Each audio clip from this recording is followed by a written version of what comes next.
Hey guys, it's me again, Barry with Barry's 8-Track and Classic Car Radio Repair, and today we're demonstrating a unit out of a 1974 Pontiac Ville. This comes from Jeff in Detroit, Michigan, and he's requested the modern conversion with Bluetooth, and he's also requested my cool master input-output box for connection to external amplifiers and things like that. So we're going to make sure everything's working properly before we send her back. Let's turn it on. I have it set to FM.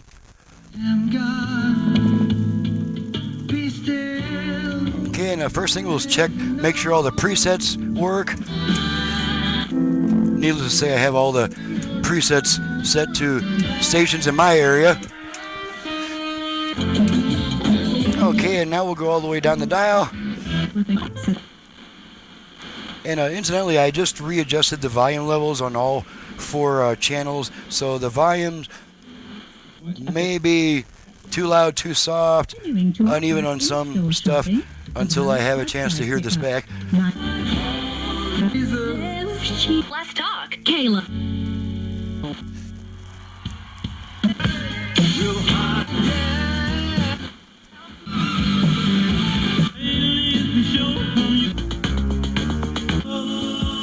Strong. Okay, there's 15 FM stations so far. Folks got sick. Is your girl Cardi B?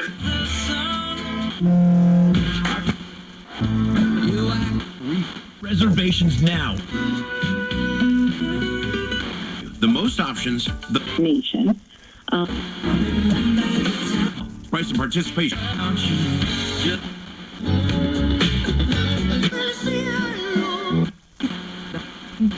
Okay, that's pretty typical, about 30 FM stations. Let's flip it over to AM real quick. Go to AM, make sure we can pick up 2 weak ones down here. 1, 2, and then a third one towards the center. Well, you could at least get a double there. And there's our third AM station. Let's go back to FM. And let's test the 8-track real quick. Got some Neil Sedaka here.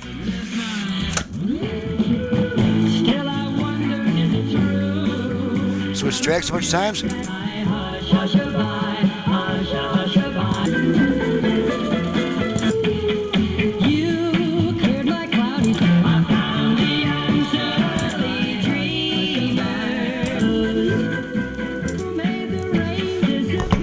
Left side.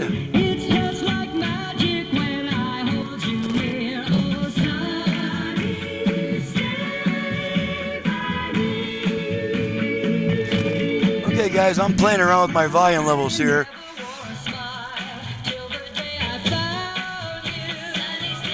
Try to even out the volume levels on my meters.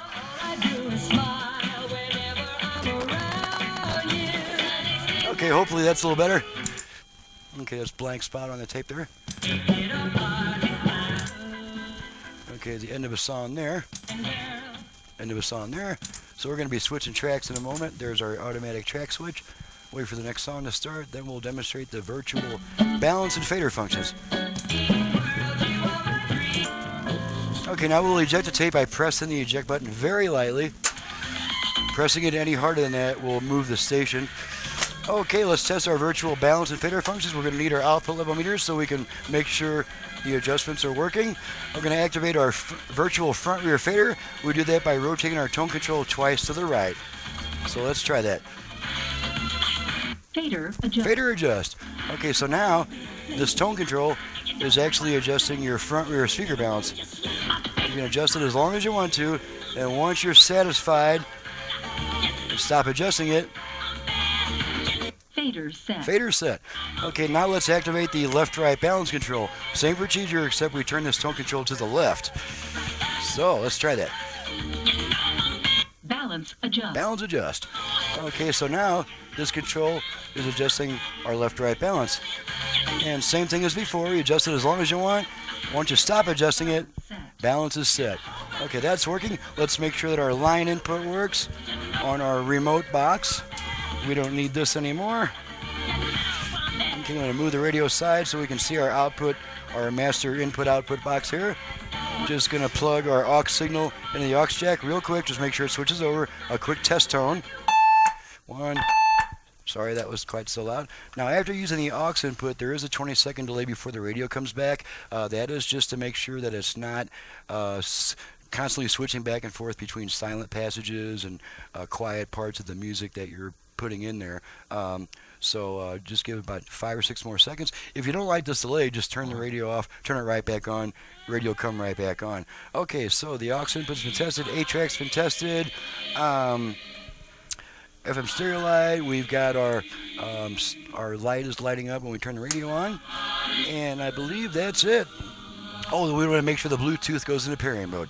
We do that. One of the ways to do that is by rotating our volume control twice to the right, so we'll make sure we can put the Bluetooth into pairing mode. Bluetooth ready to pair. Okay, Bluetooth ready to pair. So the unit is now trying to pair with a remote audio device, which of course I don't go to all the time to do that. On these demo videos, I just make sure it goes into pairing mode, and that tells me that the Bluetooth is working properly. So in about 90 seconds, the lady will come back on saying pairing not completed. And that is it. Everything is found to be working properly on this unit. She's ready to go back to the customer, and I'm ready to get on to the next job. I'm Barry with Barry's 8-Track and Classic Car Radio Repair, and you've just seen what I can do to an old classic car radio. My number for paying repair conversion customers only, this is not the number to call looking for a belt or a part. This is a business line. This is not a parts supply house. I am strictly a repair shop. My number is 928-533-9666. My website is in the description below. Thanks so much for watching and listening, and we'll see you guys next time.